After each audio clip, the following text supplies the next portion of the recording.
The air in Atlanta hung thick and humid that afternoon. The kind of late summer heat that clings to your skin and makes every breath feel like a negotiation. I stood on the warped wooden porch of our childhood home, the one Dad, James Harper, had built with his own hands back when Harper Logistics was just a single truck in a dream. The white paint was peeling now, curling away from the siding like it was ashamed of what this place had become. I'd driven straight from the funeral, still in the black dress I'd worn to bury him, my heels sinking into the soft earth of the cemetery just hours ago. My hands trembled as I fumbled with the key, the one I'd kept on my ring since I was 16, when Dad first trusted me with it. It didn't turn. The lock wouldn't budge. I stepped back, squinting at the door. That's when I heard the footsteps, slow, deliberate, like someone savoring the moment. Michael emerged from the shadowed hallway inside, visible through the glass pane. My brother, half-brother technically, stood there in his tailored suit, the one he'd worn to the service, though he'd shed the tie and unbuttoned the collar, as if mourning was just another business deal he'd already closed. His lips curled into a smirk, that smug, lopsided grin I'd hated since we were kids. He didn't say a word. He didn't have to. The click of the deadbolt sliding into place said it all. "Michael, what the hell are you doing?" My voice cracked, sharper than I intended, but I didn't care.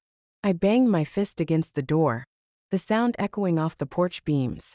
The glass rattled, but he didn't flinch. He just leaned against the frame, arms crossed, watching me like I was some stray dog he'd decided to shoo away. "New locks, Em," he said finally, his tone casual, almost bored. "Dad's gone. This place is mine now. You should have seen it coming." Mine. The word hit me like a slap. I felt the heat rise in my chest, a slow burn that spread to my fingertips. "Yours? We buried him this morning, you bastard. This is our house, mine too. You don't get to just—" I stopped, choking on the anger, the betrayal.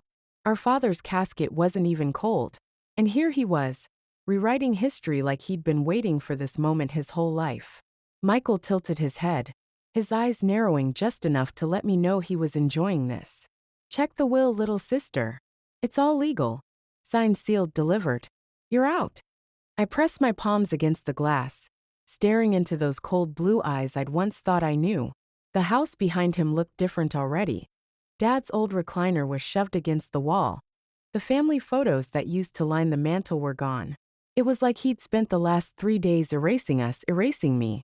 My throat tightened, and for a second I thought I might cry. But then I saw it. The flicker of triumph in his expression. The way he rocked back on his heels like a king surveying his kingdom. And something inside me shifted. Anger, yes, but more than that. A spark. A promise. "You forged it," I said, my voice low, steady now. "I know you, Michael. You've been scheming since the day Dad got sick. You think I'm just going to walk away?" He chuckled, a dry, hollow sound that made my skin crawl. "You've got nothing, Emily. No proof, no leverage. Go back to your little apartment, your little life. This," he gestured around him at the house, the legacy. "This is mine now." I didn't move. I stood there, rooted to the porch, the humidity pressing down on me like a shroud. The smell of rain was in the air, distant thunder rumbling somewhere over the city. My mind raced, replaying every moment of the past year. Dad's coughing fits, the late-night arguments I'd overheard between him and Michael, the way my brother had started hovering around the office, around the will, like a vulture circling a dying animal. I'd been too busy grieving to see it clearly then, but now it was all I could see. "I'll prove it," I said, more to myself than to him. "I'll find it, the real will, the truth. You don't get to steal this from me." Michael's grin widened, but there was a twitch at the corner of his mouth, a crack in his armor. "Good luck with that," he said, turning away. "You're wasting your time." The door stayed shut as he disappeared into the house, leaving me alone on the porch with nothing but the echo of his words and the weight of my own resolve. I stepped back, my heels clicking against the wood, and looked up at the place I'd once called home. The windows stared back at me, dark and unyielding, like eyes that had forgotten who I was. But I hadn't forgotten, and I wouldn't. I turned and walked to my car, the gravel crunching underfoot, my hands clenched into fists. The anger was still there, searing and raw, but it wasn't just anger anymore. It was fuel. Michael thought he'd won, thought he could lock me out and erase me from the story. He was wrong. This wasn't over. Not by a long shot. The rain started as I slid into the driver's seat, a faint drizzle tapping against the windshield, like it was testing my resolve. I tossed my keys onto the passenger seat and gripped the steering wheel, my knuckles whitening as I stared at the house through the blur of water streaking down the glass. The porch light flickered on, casting a sickly yellow glow across the front steps where I'd stood just minutes ago, pounding on the door Michael had locked against me. My backpack slumped against my feet, heavy with the weight of Dad's old notebooks I'd grabbed from the office before the funeral, scribbled plans for Harper Logistics, dreams in his jagged handwriting. I'd clung to them like a lifeline, but now they felt like dead weight mocking me. I could still see Michael's silhouette moving inside, a shadow pacing the living room, where we'd once played cards with Dad on Sunday nights. The memory stung, sharp and bitter, because it wasn't just the house he'd taken, it was everything. The legacy, the name, the life Dad had built from nothing. And me, I was out here in the rain, clutching a useless key, and a growing fury that burned hotter with every breath. My phone buzzed in my pocket, jolting me out of the haze. I fumbled for it, wiping damp hands on my dress. A text from Bill Carter, Dad's lawyer, and the only person who'd stuck around after the service to ask if I was okay. Asterisk, call me when you get home. We need to talk about James's estate. Asterisk, I stared at the screen, the words swimming in the dim light of the car. Estate. What estate? According to Michael, there was nothing left for me, just a forged will and a locked door. I tossed the phone aside and leaned back, closing my eyes. The rain picked up, drumming harder now, a relentless rhythm that matched the pounding in my chest. I replayed Michael's words. Check the will, little sister. It's all legal. And the way he'd said it, so damn sure of himself, like he'd already won. But there was something else too. That twitch in his jaw.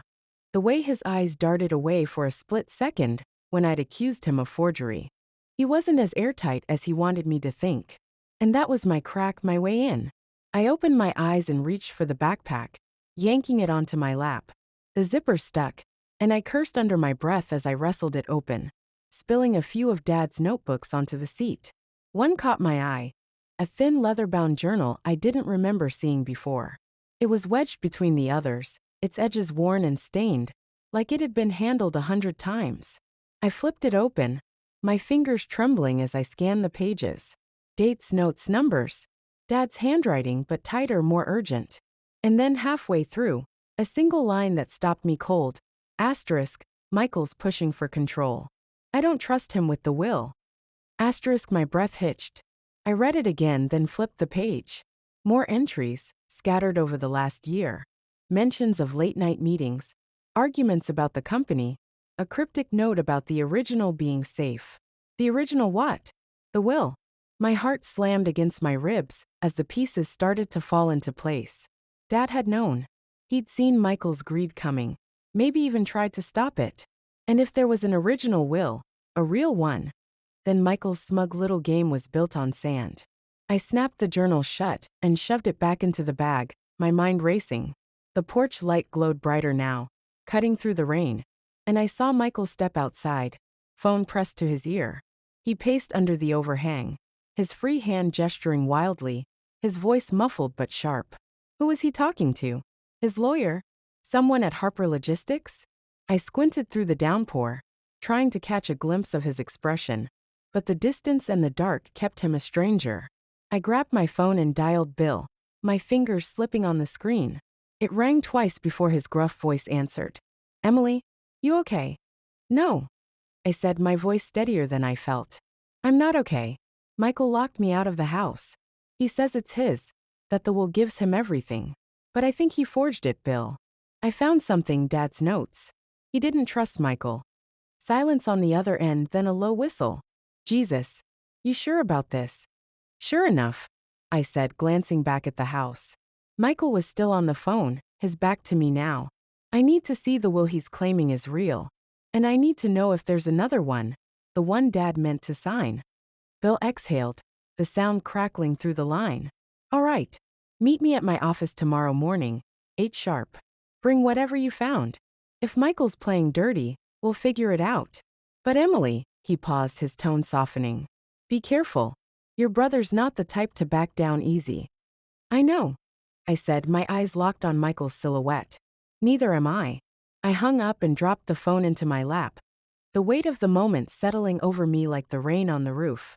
The shock was still there, a jagged edge beneath my skin, but it was hardening into something else, determination maybe, or the first flicker of a plan. Michael thought he'd buried me along with Dad, locked me out of my own life. But he'd underestimated me. I wasn't just some grieving daughter, some little sister he could shove aside. I was James Harper's kid too, and I'd fight for what was mine. The rain hammered down, blurring the world outside, but I could still see that porch light burning through the storm. Michael stepped back inside, the door slamming shut behind him, and I knew what I had to do. I turned the key in the ignition, the engine rumbling to life, and pulled away from the curb. The house faded in the rearview mirror, but it wasn't gone, not yet. This was just the beginning. The rain hadn't let up by the time I pulled into the parking lot of Bill Carter's office the next morning. It was a squat brick building on the edge of downtown Atlanta, the kind of place that looked like it had seen better days, grimy windows, a faded sign with half the letters missing, and a pothole-riddled lot that made my tires groan. I parked under a drooping oak tree, its branches swaying in the wind, scattering wet leaves across the hood of my car. The air smelled of damp earth and gasoline, a sour mix that clung to the back of my throat as I stepped out, clutching Dad's leather journal to my chest like it was the only thing keeping me upright. My dress from the funeral was gone, swapped for jeans and a sweater, but I still felt exposed, like the storm had stripped me bare. Inside, the office was a maze of chipped linoleum and flickering fluorescent lights. Bill's receptionist, an older woman with a smoker's rasp and a perm that defied gravity, barely glanced up from her crossword as she waved me toward the back. He's expecting you, she muttered, penciling in a word with a grunt of satisfaction. I nodded, my sneakers squeaking against the floor as I navigated the narrow hallway, passing framed photos of Bill shaking hands with local bigwigs, mayors, councilmen, people Dad used to call the suits. The air was stale, thick with the scent of coffee and old paper, and it pressed against me, heavy and suffocating. Bill's door was ajar, and I pushed it open without knocking. He was hunched over his desk, a sea of files and coffee-stained mugs, his tie loosened and his sleeves rolled up like he'd been at it all night. The room was small, dominated by a window that overlooked the lot, rain streaking the glass in relentless rivers. A single lamp cast a warm glow over the clutter, softening the edges of the man who'd been Dad's lawyer for 20 years. He looked up, his gray eyes sharp despite the bags beneath them, and gestured to the chair across from him. Sit, he said, his voice rough but steady.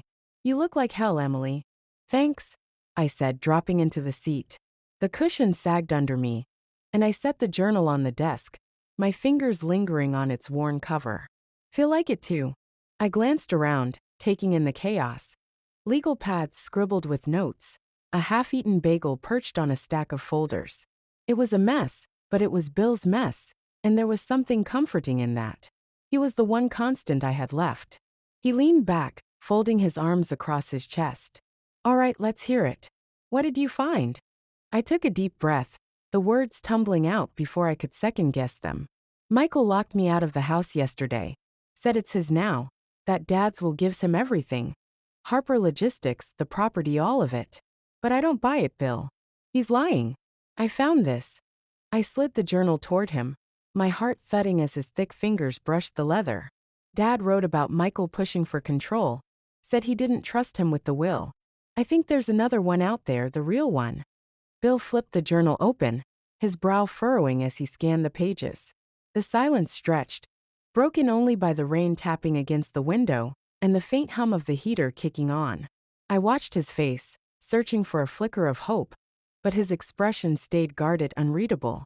My stomach twisted. What if I was wrong? What if this was just grief talking, desperation clawing at shadows? Finally, he looked up, tapping the page with a blunt fingernail. This is something, he said, his tone cautious but firm. Not proof, not yet, but it's a start. James was sharp. He wouldn't let Michael pull this without a fight. If there's an original will, we need to find it. Fast. Relief flooded me, sharp and unsteady, but it was laced with something darker. Doubt, maybe. Or the weight of what came next. So what do we do? I asked, leaning forward. Michael's already acting like he owns the place. He's probably got his hands on everything by now. Dad's office, the company files. Slow down. Bill cut in, raising a hand. First, we need to see the will he's waving around. I wasn't there when it was filed. Michael used some downtown shark, not me. That's already a red flag. I'll pull the public record today, get a copy. If it's fishy, we'll know. He paused, his eyes narrowing. But Emily, you've got to think. Where would James hide something like this? A safe? A lockbox? He ever mention anything to you? I shook my head, frustration bubbling up. No. He didn't talk about it. Not to me anyway. Everything happened so fast after he got sick. Michael was always there, hovering, shutting me out. My voice cracked, and I hated it, hated how small it made me feel. I swallowed hard, forcing the words out. But those dinners. Dad and I used to meet with you sometimes, remember? At the house. Michael hated it. Said we were ganging up on him. What if Dad said something then? Bill's gaze softened, and he nodded slowly. Yeah, I remember. James was pissed about Michael's expansion plans. Thought he was overreaching, risking the company. We talked contingencies once or twice, but nothing concrete about a will. He rubbed his jaw, the stubble rasping under his fingers. Still, if he documented Michael's moves in here. He tapped the journal again. Maybe he stashed something else. You got anything else of his? Papers, notes? Just the notebooks in my car, I said, my mind racing back to the backpack, the scribbled pages I hadn't fully searched. I'll go through them again. But Bill, if Michael forged it, how do we prove it? He's not stupid. He'll have covered his tracks. He's not stupid, Bill agreed. But he's cocky. That's his weakness. If he rushed this, there'll be cracks. Dates that don't line up, signatures off by a hair. I've seen it before. We start with the will he filed, then dig deeper. You and me, kid, we'll figure this out. I nodded, clinging to his confidence like a lifeline. But inside, I was a tangle of nerves. The anger from yesterday was still there, simmering. But now it was mixed with something colder. Fear, maybe, or the realization of how big this fight was going to be. Michael wasn't just my brother anymore. He was an enemy, one with money and power and a head start. And me. I had a journal, a hunch, and a lawyer who looked like he hadn't slept in days. Bill stood, grabbing his coat from the back of his chair. I'll head to the courthouse now, see what I can pull. You go home, dig through those notebooks. Call me if you find anything at all. He paused at the door, glancing back. And Emily? Watch your back. Michael's already playing dirty. Don't give him an opening. I won't, I said. But the words felt hollow as I watched him leave, the door swinging shut behind him. Alone in the office, I pressed my hands to my face, the journal still open on the desk in front of me. The rain battered the window louder now, and I could feel the tension coiling tighter inside me. This wasn't just about the house anymore, or even the company. It was personal. Michael's betrayal, Dad's trust, my place in all of it. I wanted justice, sure, but there was something else too. Revenge. The word tasted sharp and bitter, and I wasn't sure I liked it, but I couldn't shake it either. I grabbed the journal and headed back to the car, the rain soaking through my sweater as I ran. The parking lot was deserted, the oak tree swaying ominously overhead. And for a second, I imagined Michael watching me from somewhere, smirking, waiting for me to fail. I shook it off, slid into the driver's seat, and dumped the journal beside the backpack. My hands shook as I unzipped it, pulling out the notebooks one by one, flipping through pages of Dad's jagged scrawl. Numbers, dates, truck routes, nothing that screamed will or truth. But I kept going, driven by a stubborn, desperate hope. Then I saw it, a folded sheet tucked into the back of a spiral pad. The edges creased like it had been shoved in a hurry. I unfolded it, my breath catching as I read the typed header. Last will and testament of James Harper. My heart slammed against my ribs. It was dated 6 months ago, before Dad's health tanked. And it named me and Michael, equal shares in the house and Harper Logistics. No forgery, no lockout. This was real. But if this was real, then Michael's will was a lie. And he knew it. The realization hit me like a punch, fury and triumph warring in my chest. I had something now, something solid. But it wasn't enough, not yet. Where had Dad kept the signed copy? Was it still out there, hidden somewhere Michael hadn't found? Or had he already destroyed it? I stuffed the draft back into the notebook, my mind spinning. Bill needed to see this. But I couldn't shake the gnawing doubt. What if Michael had planned for this too? What if he was one step ahead, waiting to crush me again? The rain roared outside, drowning out everything but the thud of my pulse. And I knew one thing for sure. This fight was just beginning, and it was going to get uglier before it was over. The rain was still pounding when I pulled up to Bill's office again that afternoon. The wipers slashing across my windshield in a frantic rhythm that matched the chaos in my head. The parking lot was a swamp now, water pooling in the potholes, reflecting the dull gray sky like shattered mirrors. I grabbed the backpack with Dad's notebooks, the draft will still tucked inside, and bolted for the door, my sneakers splashing through puddles that soaked my jeans to the knees. The air bit at my skin, cold and relentless, but it couldn't touch the fire burning in my chest. Not fear, not anymore, but something fiercer, something alive. Inside, the receptionist didn't even look up this time, just jerked her thumb toward the back as she muttered something about the weather. I didn't stop to chat. The hallway felt tighter today, the walls pressing in as I clutched the backpack straps, my breath shallow and quick. Bill's door was wide open, and the moment I stepped inside, I knew something had shifted. The desk was a war zone. Files splayed open, papers spilling onto the floor, a yellow legal pad scrawled with notes in Bill's blocky handwriting. He stood behind it all, sleeves shoved up past his elbows, a pen clenched between his teeth as he rifled through a stack of documents. The lamp cast harsh shadows across his face, deepening the lines of exhaustion, but his eyes were alight, sharp and focused. "Emily," he said, spitting the pen onto the desk. "Good. You're here. Shut the door." I did, the click of the latch sounding final, like a gavel falling. The room smelled of ink and sweat, thick with the weight of whatever he'd uncovered. I dropped the backpack onto the chair and stepped closer, my hands trembling as I gripped the edge of the desk. "What is it? Did you get the will?" Bill nodded, slow and deliberate, and slid a thick packet across the chaos toward me. "This is what Michael filed. Pulled it from the courthouse an hour ago. Take a look." I snatched it up, my fingers clumsy as I flipped to the first page. Last will and testament of James Harper. The date was 3 months ago, right in the thick of Dad's decline, when he could barely hold a pen, let alone sign something this polished. My eyes skimmed the text. Everything to Michael, the house, Harper Logistics, every dime of Dad's legacy, with my name scrubbed out like I'd never existed. The signature at the bottom was Dad's, or close enough, a shaky scrawl, but something about it felt off, too clean for those final days. I swallowed hard, the paper trembling in my hands. "It's fake," I said, my voice low, certain. He was too sick then. I was there, Bill. His hands shook so bad he couldn't even drink coffee without spilling it. No way he signed this. Exactly. Bill tapped another document, this one thinner, stapled at the corner. "This is the notary's affidavit. Says it was witnessed and stamped by some guy downtown, Leonard Fisk. I know him. Slippery bastard, does favors for cash. If Michael paid him off, that signature's worth less than the paper it's on."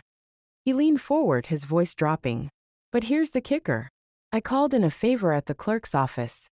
They've got no record of James filing anything else in the last year. No amendments, no prior wills.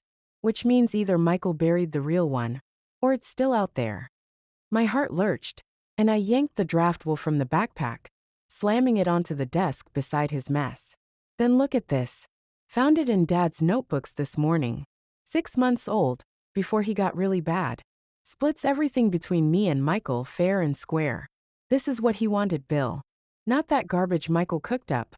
Bill's eyes widened as he grabbed the draft, scanning it with a hunger I hadn't seen before. He flipped to the last page, then back, his fingers tracing the typed lines like they were a map to buried treasure.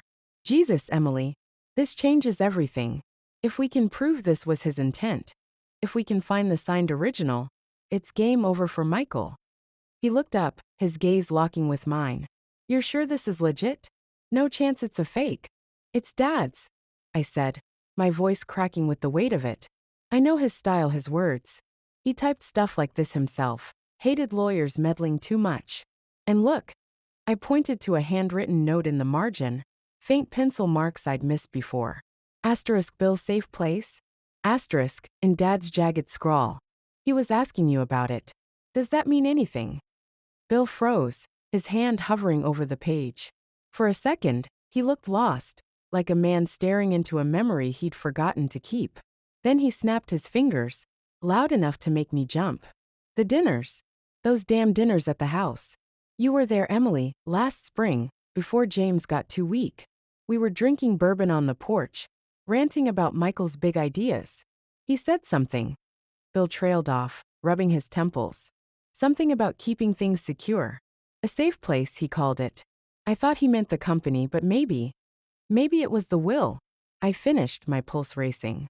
He knew Michael was circling. He must have hidden it, somewhere Michael wouldn't look. I leaned over the desk, my mind spinning through every corner of that house. The attic, the basement, the old safe in Dad's study I'd never seen him open. If it's still there, we've got him, Bill. We can take it all back. Bill nodded, but his expression darkened, a shadow creeping into his eyes.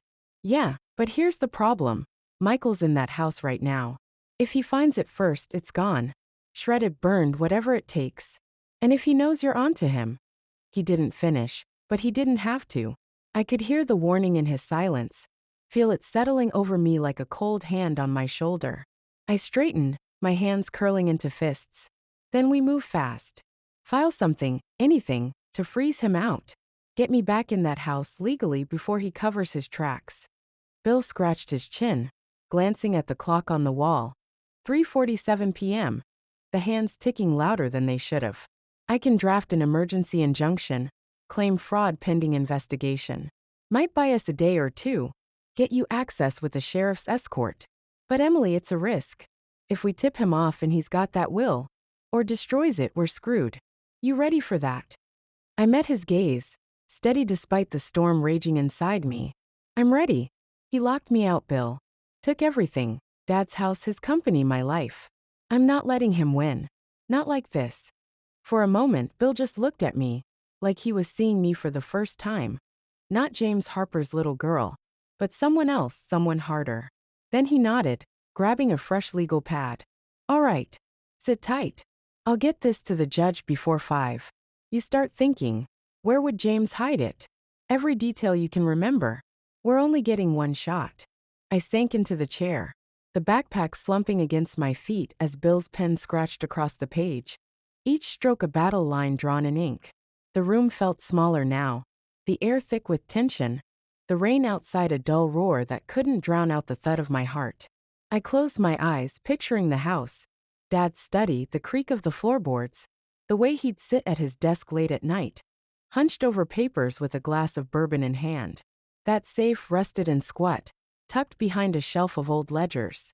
He'd never given me the combination, but I'd seen him open it once years ago, when I was a kid sneaking downstairs for a glass of water. 3 turns right, 2 left, 1 right. Or was it the other way around? My eyes snapped open, a jolt of clarity cutting through the haze. The safe, I said, my voice sharp enough to make Bill pause mid-sentence. In Dad's study, he had one small old locked. If he hid it anywhere, it's there. Bill's pen stopped, hovering over the pad. You know the combo? No, I admitted, frustration clawing at me. But I've seen him open it. I can figure it out, or break it if I have to. If we get in there. When we get in there, Bill corrected, a faint grin tugging at his mouth. This injunction's our ticket. You'll be back in that house by tomorrow, and we'll tear it apart if we have to. He went back to writing, faster now, the urgency bleeding into every word. I leaned back, staring at the rain-streaked window, the world beyond it a blur of gray and shadow. Triumph flickered in my chest, bright and hot, but it was tangled with something heavier. Sadness, maybe, or the ache of knowing what this fight was costing me. Michael wasn't just my brother anymore. He was a wall I had to break through, a betrayal I had to bury. I wanted him to pay. Wanted to see that smug grin wiped off his face when the truth came crashing down. But beneath it all, there was a quiet grief, for the family we'd been, For the father I'd lost twice now. Once to death and once to this war over his legacy. The lamp buzzed overhead. A faint hum that grounded me as Bill's pen kept moving. I dug my nails into my palms, the sting sharpening my focus. This was it. The turn I hadn't seen coming yesterday, the moment everything shifted. I wasn't just fighting for the house or the company anymore. I was fighting for Dad, for the truth he'd left behind, for the piece of me Michael thought he could erase. And I'd be damned if I let him take it.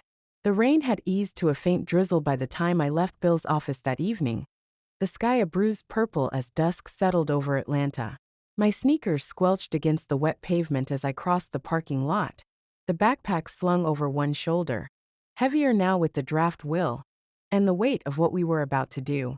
Bill's injunction was in motion, filed with the clerk just before the courthouse doors locked, a judge's signature scrawled across it like a battle flag. Tomorrow, I'd walk back into that house with a sheriff at my side, and we'd rip the truth out of its bones. My chest buzzed with a jagged mix of hope and dread, but I didn't have time to untangle it. Not yet. I fumbled with my keys as I reached my car, the damp metal slipping in my fingers. The lot was empty save for a rusted pickup parked crookedly near the exit, its headlights off, a shadow hunched inside that I couldn't quite make out.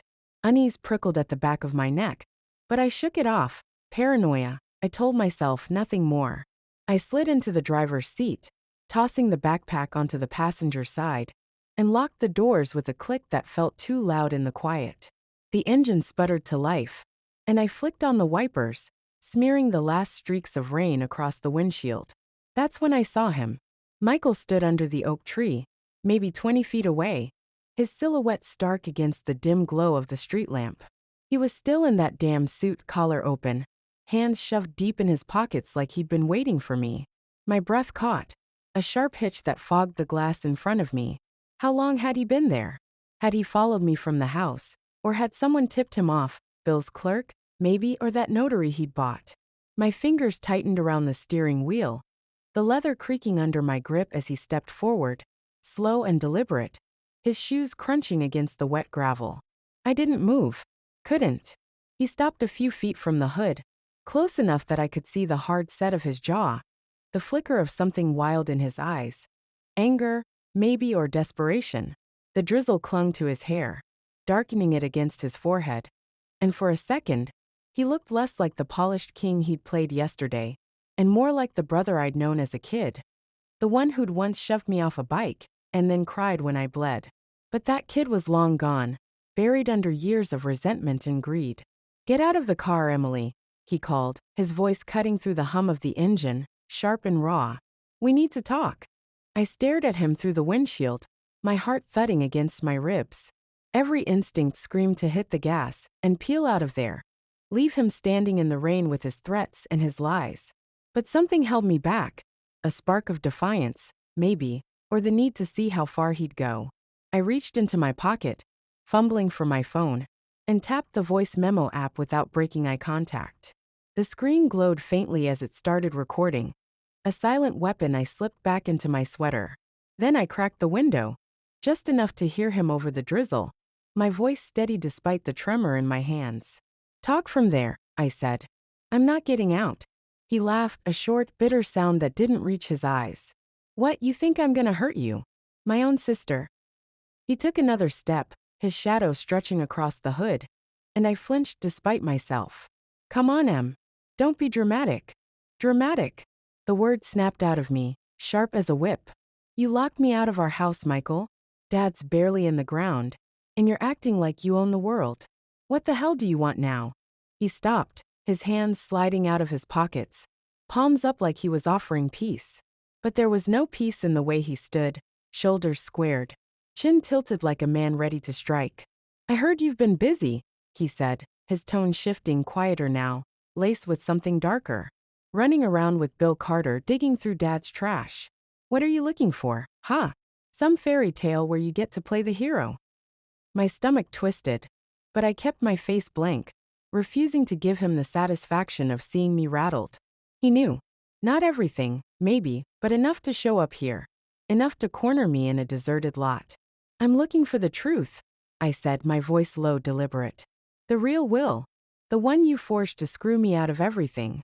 His eyes narrowed, a flash of something, panic, crossing his face before he masked it with a smirk. You're delusional, you know that? There's no real Will. Just the one Dad signed. You're chasing ghosts, Emily, and it's pathetic. Then why are you here? I shot back, leaning forward, the window fogging with my breath.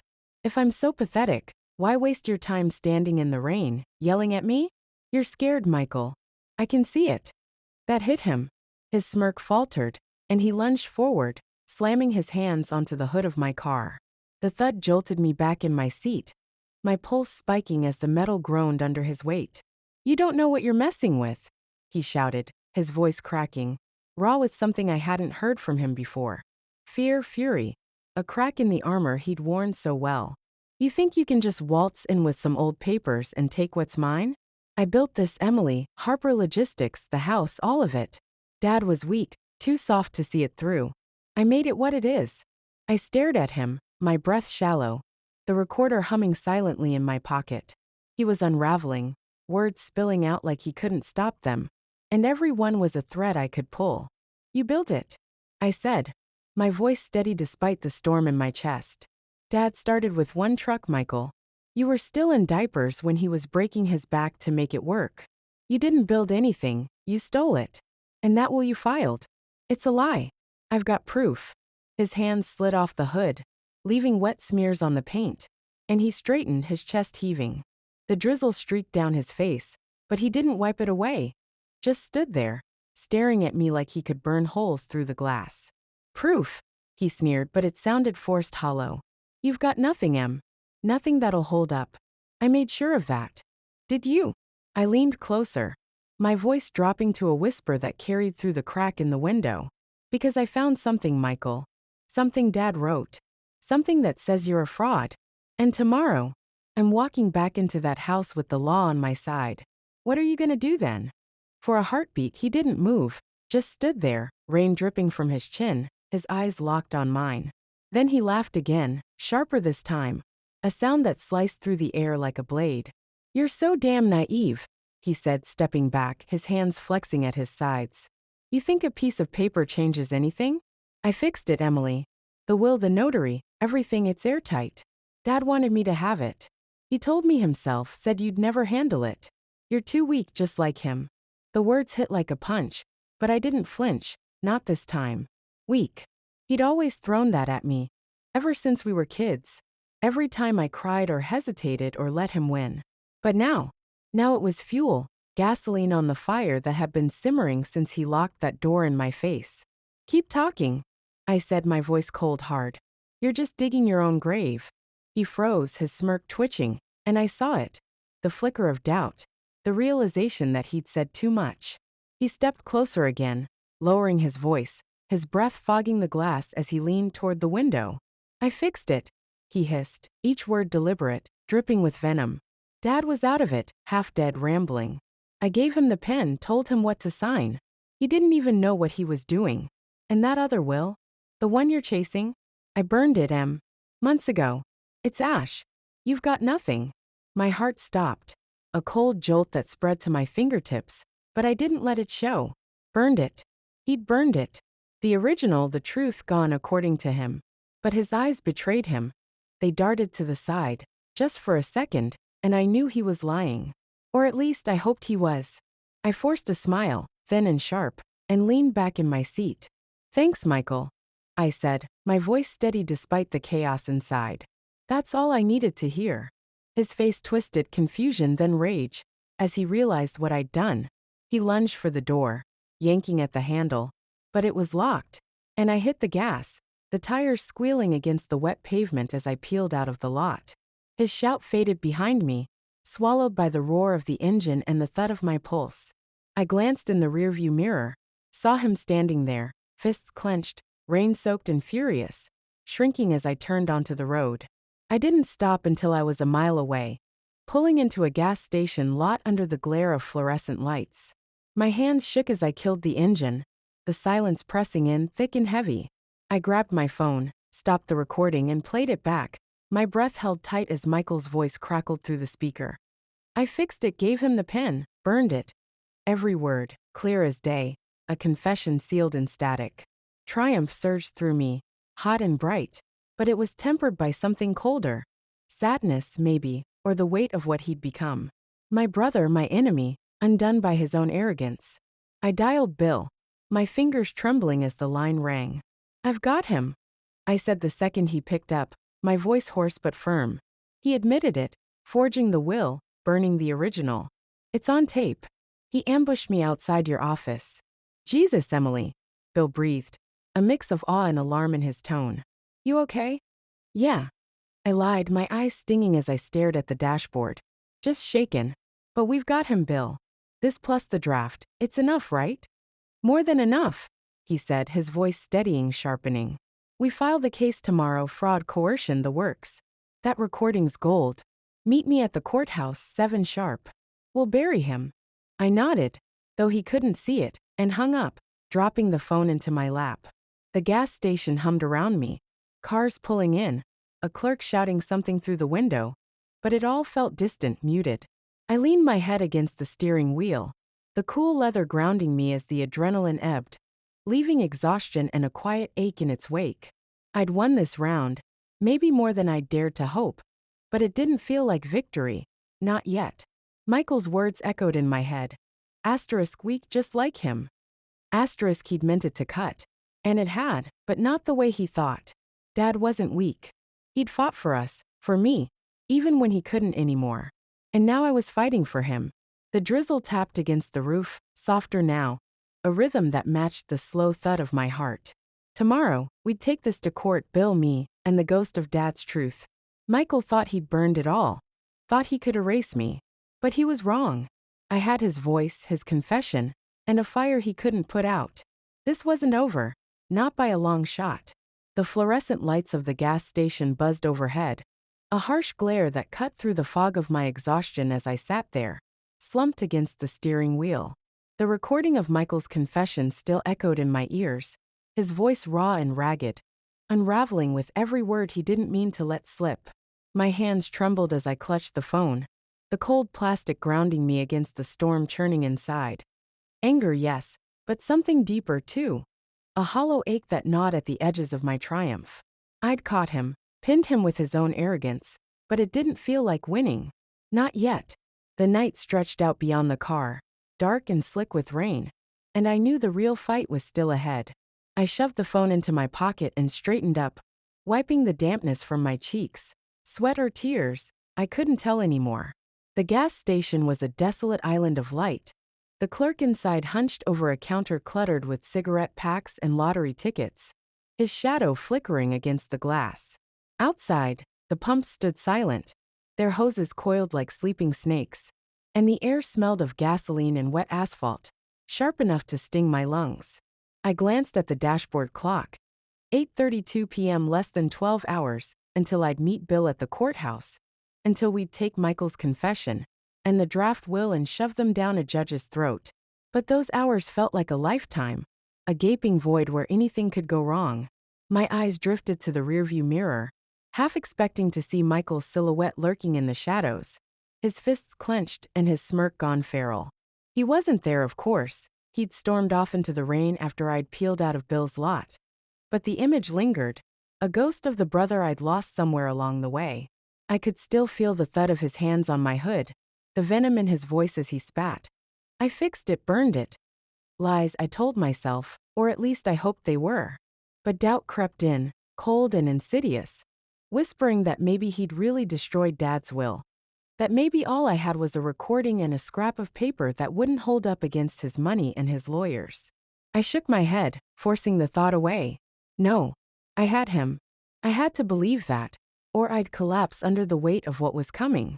The courthouse loomed in my mind, not the squat brick building I'd driven past 100 times, but a battlefield, all polished wood and stern faces, where tomorrow's ruling would either bury Michael or break me. My chest tightened at the thought, a vice of pressure that made every breath a fight. I wasn't ready, not really, but I didn't have a choice. Michael had pushed me to the edge, locked me out, stripped me bare, and now I was clawing my way back with everything I had left. The engine was still warm when I turned the key. the low rumble vibrating through the seat as I pulled out of the lot. The streets of Atlanta glistened under the streetlights, wet and empty, the city holding its breath as I drove toward my apartment. It was a shoebox of a place, a one-bedroom walk-up I'd rented after college, nothing like the sprawling house Dad had built. Michael had mocked it once. "Your little life," he'd called it, sneering like it was a failure I should be ashamed of. Now it was my fortress, the only place he couldn't touch. And I needed its walls tonight. Needed to shut out the world and think. I parked under the flickering sodium light outside my building, the buzz of it blending with the distant hum of traffic. The stairs creaked as I climbed, the backpack thumping against my hip, every step heavier than the last.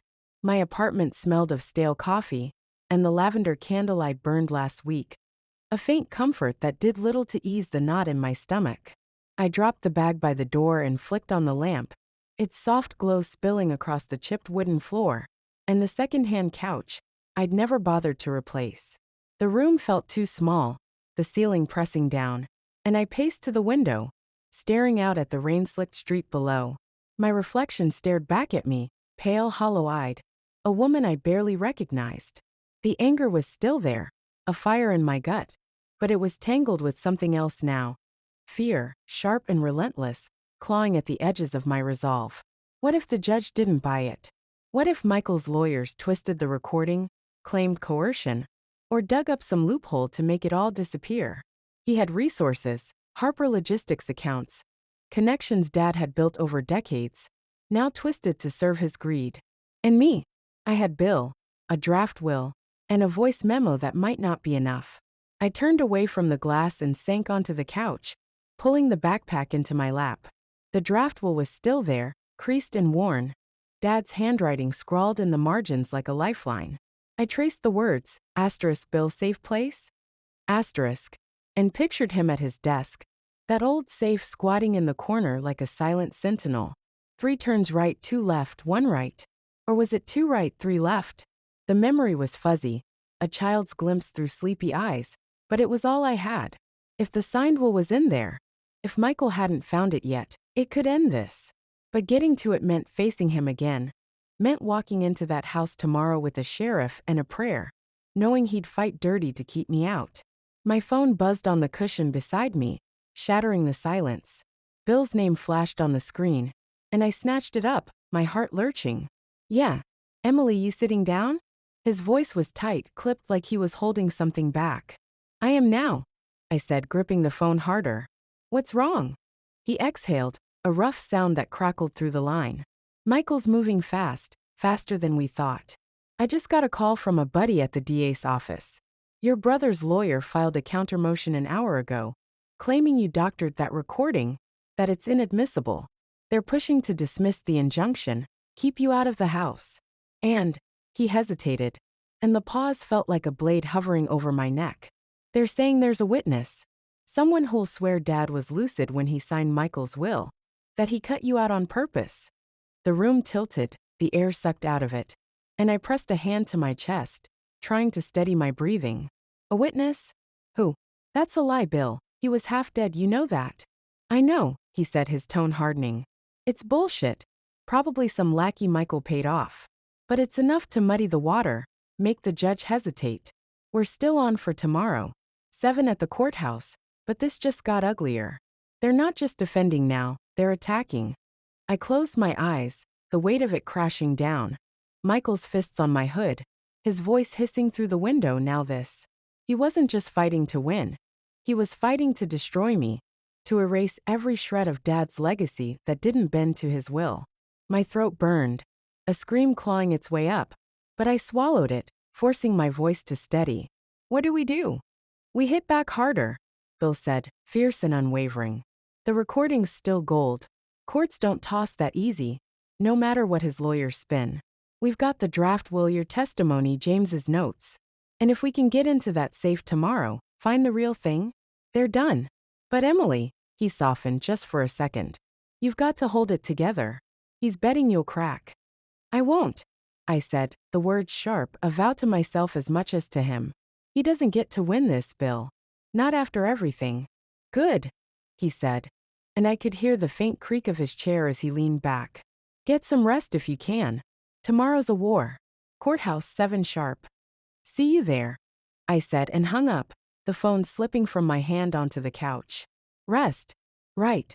Like that was an option with my pulse hammering, and my mind racing through every move Michael could make. I stood pacing again, the floorboards groaning under my weight. The apartment felt like a cage now, the walls too close, the air too thick with the scent of desperation. I stopped at the kitchen counter, staring at the coffee pot, its glass streaked with old stains.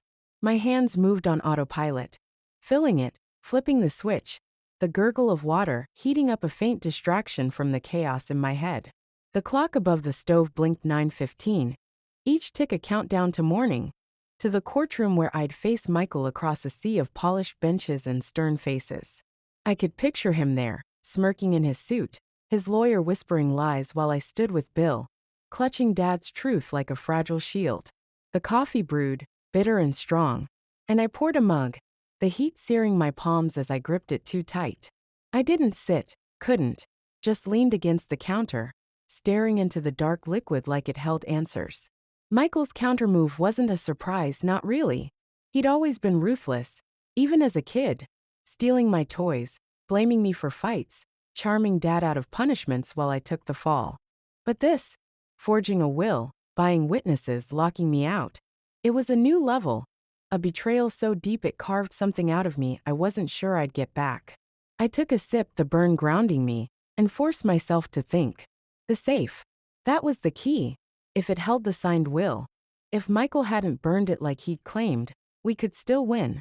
But getting to it meant facing him tomorrow, meant walking into that house under his glare, with a sheriff who might not care and a judge who might not listen.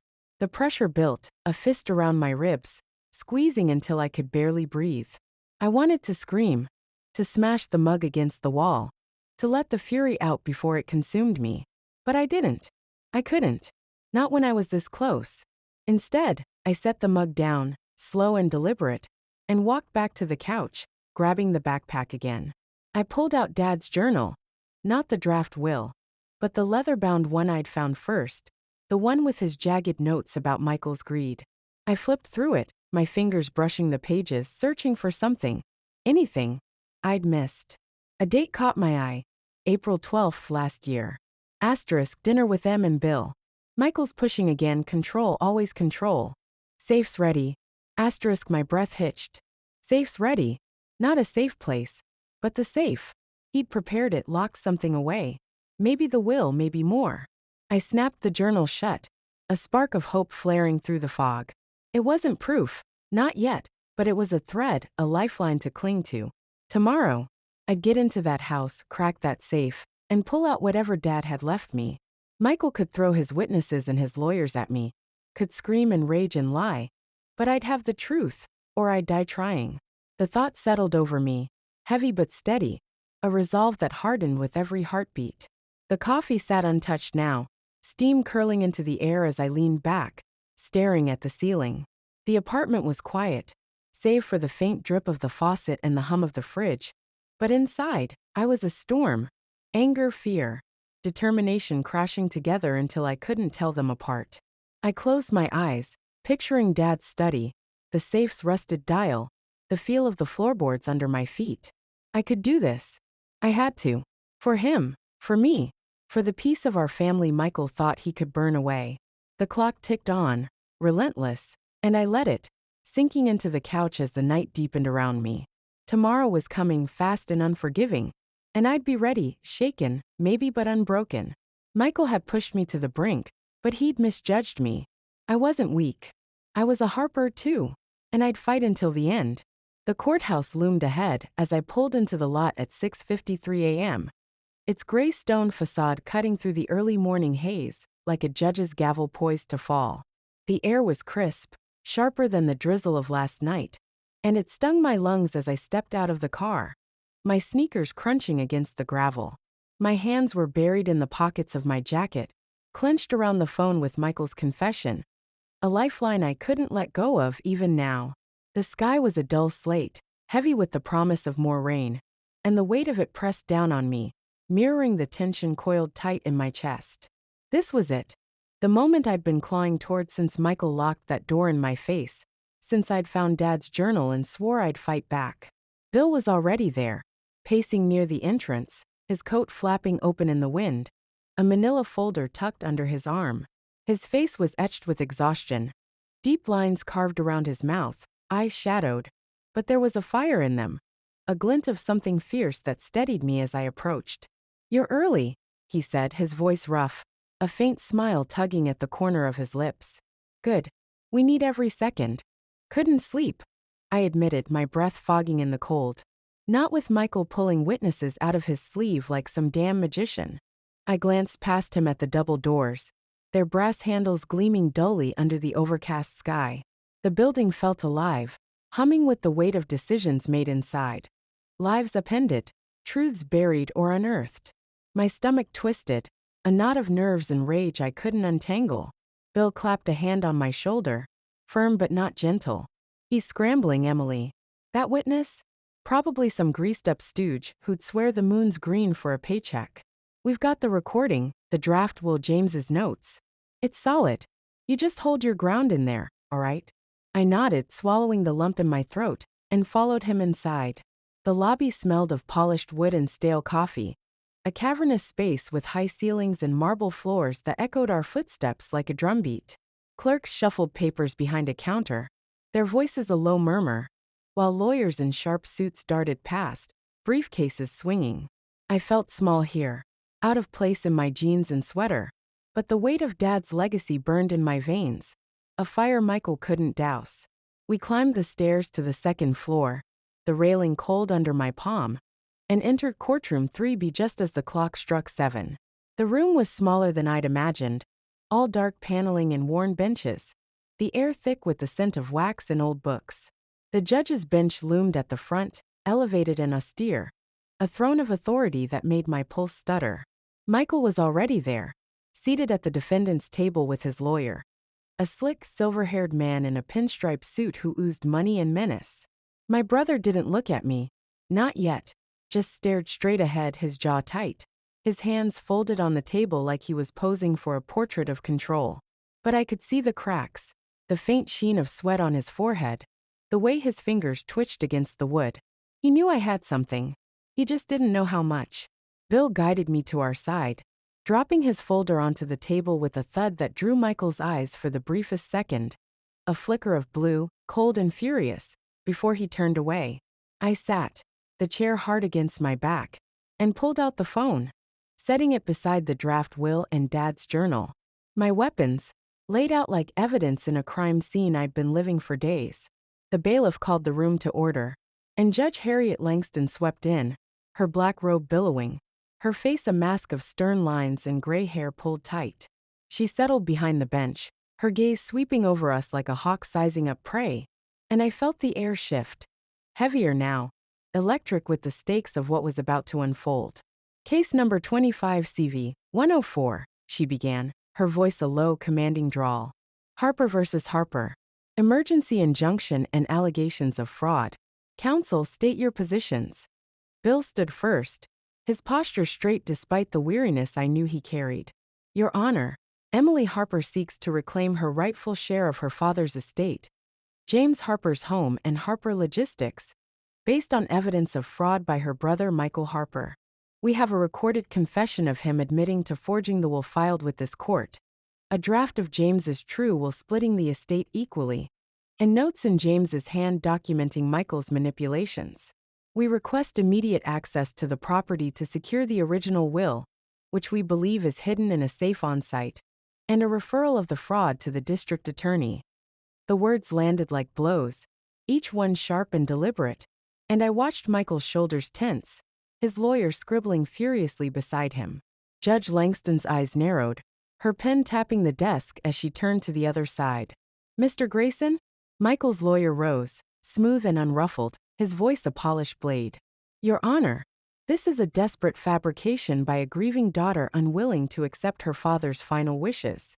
The will filed is valid, signed by James Harper in sound mind, as attested by our witness, Dr. Edwin Platt, a physician who treated James in his final months. The so-called recording is doctored, inadmissible hearsay, and this draft is a meaningless relic with no legal weight.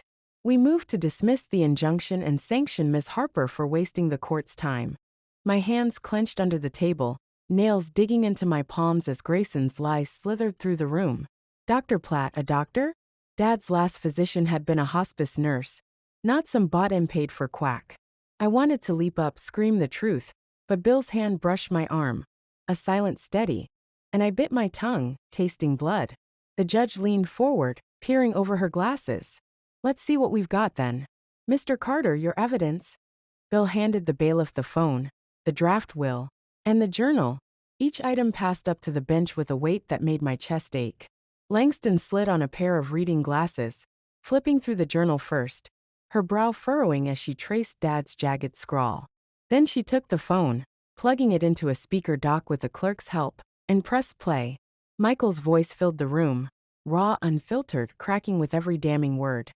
I fixed it, gave him the pen, burned it. The air went still, a collective inhale from the sparse gallery behind us. And I saw Michael flinch, his facade crumbling as his own confession echoed off the walls. Grayson jumped up, his tone sharp. Objection, Your Honor. That's manipulated audio, unverified, inadmissible. Sit down, counsel. Langston snapped, her voice a whip crack. I'll decide what's admissible. You'll get your turn. She replayed it, her head tilted, listening intently, then set the phone aside and picked up the draft will, comparing it to the filed version. Minutes stretched, the silence suffocating, broken only by the faint scratch of her pen and the thud of my pulse in my ears. Finally, she looked up, her gaze pinning Michael like a specimen under glass. Mr. Harper, you care to explain this recording? He stood slow and stiff, his lawyer whispering furiously beside him, but he waved Grayson off. It's not what it sounds like, he said, his voice tight, a threat of panic beneath the bravado. She baited me, twisted it. I was upset, saying things I didn't mean. The will I filed is real. Dad wanted me to have it all. She was never part of his plans. The lie stung, a fresh wound, but I held my ground, staring him down across the room. His eyes met mine then, blue and blazing, but there was fear there too, a crack I hadn't seen before. He was scrambling, and I could feel the tide shifting, the truth clawing its way free. Langston turned to me, her expression unreadable. Ms. Harper, anything to add? I stood, my legs trembling but my voice steady. That's my brother's voice, Your Honor. He cornered me last night. Admitted he forged the will. Dad was too sick to sign himself. The draft is what Dad intended. I know it, because I knew him. Michael locked me out of our home, stole everything. But he didn't count on me fighting back. The real will's in that safe, I'm sure of it. Please let me get it. She nodded, a slow tilt of her head, and turned back to the evidence, flipping through pages as the room held its breath. Grayson tried again, his voice rising. The witness, Your Honor, Dr. Platt. But she cut him off with a raised hand, her eyes never leaving the papers. I've heard enough, she said finally, her tone final, unyielding. The recording raises serious questions, unmanipulated by my ear, and I've heard plenty of fakes. The draft will, corroborated by James Harper's notes, casts doubt on the filed document's authenticity, especially given the notary's reputation. She glanced at Michael, her gaze icy. I'm granting the injunction. Ms. Harper gets immediate access to the property, escorted by the sheriff, to retrieve any documents from that safe. And I'm referring this fraud to the DA for investigation. Mr. Harper, you'd best hope your story holds water, because it's leaking fast.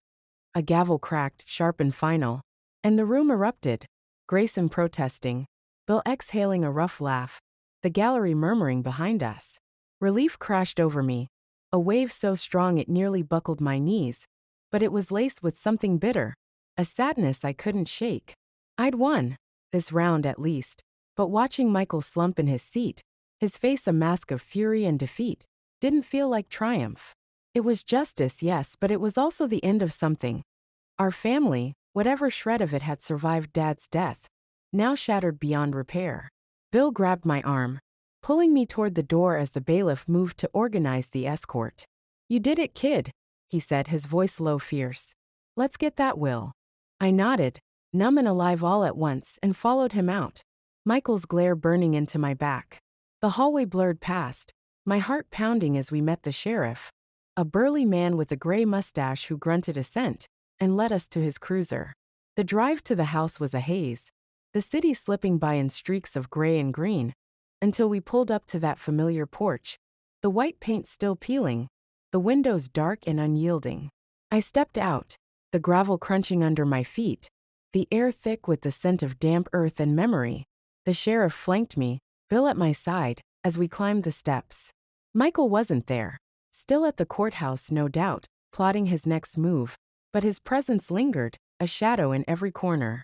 I pushed the door open, the new locks no match for the court's order, and stepped inside, the floorboards creaking under my weight. The living room was a ghost of itself, Dad's recliner gone, the mantel bare, Michael's sterile touch everywhere. But I didn't linger. I marched to the study, my breath shallow, the sheriff and Bill trailing me. The safe squatted in the corner, rusted and stubborn, just as I'd remembered. I knelt, my fingers trembling as I spun the dial. 3 right, 2 left, 1 right. Nothing. 2 right, 3 left, 1 right. A click soft and final, and the door swung open. Inside, a single envelope, yellowed sealed. Emily and Michael scrawled across it in Dad's hand. I tore it open, my hands shaking, and there it was. The signed will dated 6 months ago, splitting everything between us just like the draft. Tears burned my eyes, a sob catching in my throat as I handed it to Bill, who let out a low whistle. "Got him," he said, his voice thick with triumph. I stood, clutching the envelope, the weight of it anchoring me as the room spun. Relief flooded me, sharp and overwhelming, but it was tempered by a quiet grief. For Dad, for the brother I'd lost, for the cost of this fight. The house stretched around me, silent and wounded but mine again. I'd rebuild it piece by piece, not for Michael, not even for me, but for the man who'd built it first. Justice was mine, but the sadness lingered, a shadow I'd carry long after the gavel fell. The garden behind Dad's house smelled of wet earth and honeysuckle as I stepped outside, the late afternoon sun slanting through the oak trees in golden ribbons that danced across the uneven grass. It was February now, the air crisp with a bite that stung my cheeks, but the garden held a stubborn warmth, a defiance against the winter creeping over Atlanta. I clutched Michael's letter in my hand, the envelope creased from where I'd gripped it too hard, its edges softened by the dampness of my palm. The paper trembled faintly as I sank onto the old wooden bench near the rosebushes Dad had planted years ago. Thorny skeletons now, stripped bare by the season, but still standing, like sentinels guarding a memory. My boots scraped against the dirt, kicking up a faint cloud that settled around me, and I let out a slow breath, watching it fog in the chill. The house loomed behind me, its shadow stretching long and jagged across the yard. It was mine again. Half of it, anyway, along with my share of Harper logistics, wrested back from Michael's grasp after months of courtroom battles and sleepless nights. The signed will from the safe had sealed it, a quiet victory carved in Dad's steady hand, upheld by a judge who'd seen through my brother's lies. The DA had taken the fraud case, and Michael was gone now, locked away in a cell somewhere north of the city, his empire of deceit crumbled to dust. I'd won. Justice had landed, heavy and final, like the gavel that day in courtroom 3B. But sitting here, with the wind rustling the bare branches and the letter weighing down my fingers, it didn't feel like triumph. Not entirely. I unfolded the paper, my eyes tracing the prison's return address stamped in the corner. Georgia State Penitentiary, a name that felt too real, too stark for the brother I'd once known. His handwriting sprawled across the page, uneven and hurried, nothing like the meticulous script he'd used to forge Dad's will. My chest tightened as I began to read, the words cutting through the stillness like a blade through silk. Emily. It started simple and bare. Asterisk, I don't expect you to forgive me. I don't deserve it. I've had a lot of time to sit here, staring at these walls. And it's funny how clear things get when there's nothing left to fight for. I was wrong about the house, the company you. Dad always said you were the strong one, and I hated him for it. Hated you too, I guess. I thought I could take it all, prove I was better, but all I did was lose everything. I'm sorry. I know it's too late, but I am. Asterisk, I stopped, my throat burning. and pressed the letter against my knee, the ink blurring under the pressure of my thumb. Sorry. The word felt hollow, a pebble tossed into the chasm between us. Nowhere near enough to bridge it. I could still see him under that oak tree outside Bill's office, rain dripping from his chin, his voice hissing through the crack in my window. Asterisk. I fixed it, burned it. Asterisk. And the fury in his eyes when I'd peeled away with his confession trapped in my phone. That Michael didn't match this one, the one scratching out regrets from a prison bunk. And I wasn't sure which was real, or if either ever had been. The garden stretched around me, a patchwork of neglect and resilience. The roses Dad loved were skeletal, but their roots ran deep, promising blooms come spring. Beyond them, the vegetable patch he'd tended every summer lay fallow, overgrown with weeds I hadn't had the heart to pull. I could smell the ghost of his pipe smoke in the air, faint and earthy, mingling with the damp scent of the soil, and it tugged at something raw inside me, a longing for the days when this place was whole, when Michael and I were just kids chasing fireflies under these trees, not enemies tearing each other apart over a legacy neither of us fully understood. I leaned back, the bench creaking under my weight, and let my gaze drift to the house. The back door hung open, swaying faintly in the breeze, revealing a glimpse of the kitchen where Mom used to hum while she cooked, where Dad would sit with his coffee, sketching truck routes on napkins. It was mine to reclaim now, to rebuild, but the thought settled over me like a shroud. I'd fought so hard to take it back, to take him down. And here I was victorious, with a pile of bricks and memories that felt heavier than I'd expected. Triumph, sure, but tempered by a sadness I couldn't shake, a quiet ache for the family we'd lost long before Dad's casket hit the ground.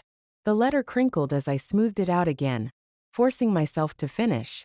I don't know if you'll read this, Michael wrote, asterisk, or if you'll just burn it like I burned that damn will. I wouldn't blame you, but I keep seeing Dad's face, how he looked at me that last year, like he knew what I'd do. I thought I was saving the company, making it mine, but I was just breaking it. Breaking us. If you ever fix that place up, keep it for him, not me. I don't deserve any piece of it anymore. Asterisk. My eyes stung, a tear slipping free to streak down my cheek, cold against my skin. I wiped it away, angry at myself for feeling it, angry at him for writing it. He didn't get to do this. Didn't get to unravel me with a few scribbled lines after everything he'd taken. The house, the company, the years of trust he'd torched with his greed. It wasn't his to regret now. But there it was, that flicker of the brother I'd known, buried under the wreckage, and it hurt more than I wanted to admit. Justice had landed, yes, but it left scars, and this letter was salt in the wound. I stood, folding the paper and shoving it into my jacket pocket, the weight of it pressing against my ribs. The garden felt smaller now, the air sharper, as I walked toward the roses, my boots sinking into the soft earth. I knelt, running my fingers over a brittle stem, the thorns pricking faintly at my skin. Dad had planted these for Mom after she died, a quiet tribute he'd tended with a care I rarely saw elsewhere. Michael had never understood that, never cared. But I did. And maybe that's why I'd fought so hard, why I couldn't let him win. This wasn't just about a house or a company. It was about them, about me, about holding on to something he'd tried to erase. The wind picked up, rustling the branches overhead, and I straightened, turning back to the house. Inside, the study waited, the safe still open, its contents now filed with the courts, but the room itself a time capsule of Dad's life. I'd start there, I decided, clearing out Michael's sterile touch, bringing back the clutter of Dad's ledgers and the creak of his chair. Harper Logistics, too. I'd rebuild it, not as Michael's empire, but as Dad's dream, small and steady in mine. The thought steadied me, a resolve blooming through the ache, quiet but firm. I stepped onto the porch, the boards groaning under my weight, and paused at the door, glancing back at the garden. The sun was dipping lower now, painting the sky in streaks of orange and pink, a promise of something new beyond the gray. Michael's letter felt heavier in my pocket, but I didn't pull it out again. I'd keep it maybe, tucked away in a drawer with Dad's journals. Not forgiveness, not yet, but an acknowledgement. He was right about one thing. This place was for Dad, not him. And I'd make it right piece by piece, until the shadows lifted. Inside, the house was silent, the air thick with dust and memory. I closed the door behind me, the latch clicking softly, and stood in the kitchen, my hands resting on the counter where Dad's napkins once lay. Relief washed over me, slow and warm, mingling with the sadness until I couldn't tell them apart. I'd won, reclaimed my share, brought Michael to his knees, but it wasn't the end. It was a beginning, a chance to build something new from the ashes he'd left behind. I exhaled long and steady, and turned toward the study, my steps firm against the floorboards. The fight was over, but the work was just starting, and I was ready.